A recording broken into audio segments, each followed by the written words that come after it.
Dearly beloved,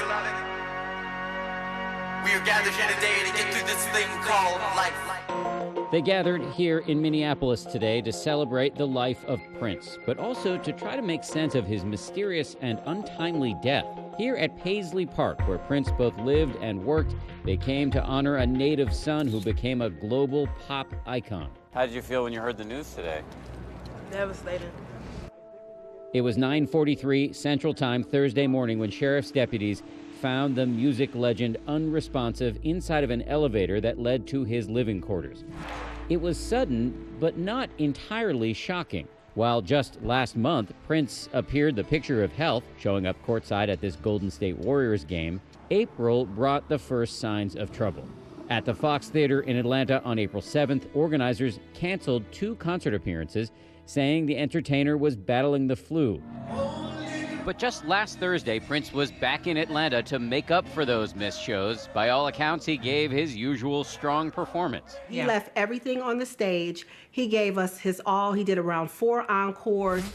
Just hours after the show, however, as Prince's private jet was winging its way home to Minneapolis, a medical crisis. The plane was forced to make an emergency landing at 1:30 in the morning in Moline, Illinois. An unresponsive person aboard. Moline, jet speed 990, down 127. The celebrity gossip site TMZ broke the story. They took him to the hospital, and after doctors looked at him, they said, look, you're going to have to stay for 24 hours. Curiously, TMZ's Harvey Levin says because no private room was available, Prince left the hospital after just 3 hours and flew home. The reps for Prince told us it was because of the flu. That never made sense to us because with the flu, you tough it out for 48 minutes so you can get home and you're comfortable rather than in some strange city.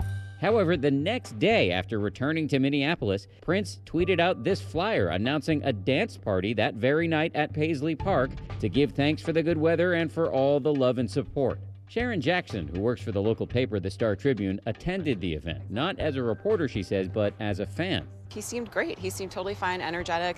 It just strikes me that what you're describing does not sound like a man on death's door.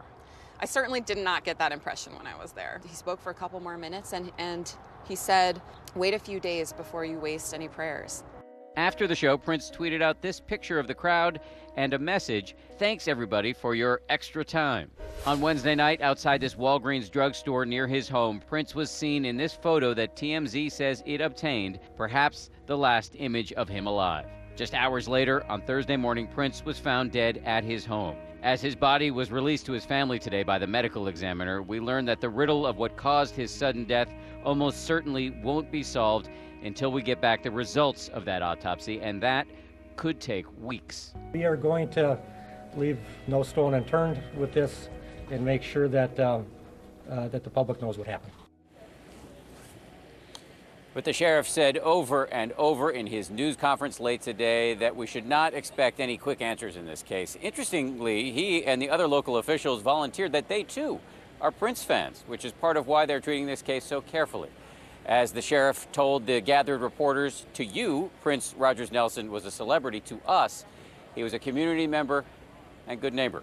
Elizabeth, back to you. A beloved community member. Thanks so much, Dan. An early manager of Prince once said that the thing Prince feared most was being normal. No worries there. He wrote his first song when he was just 7 years old, and it was called Funk Machine.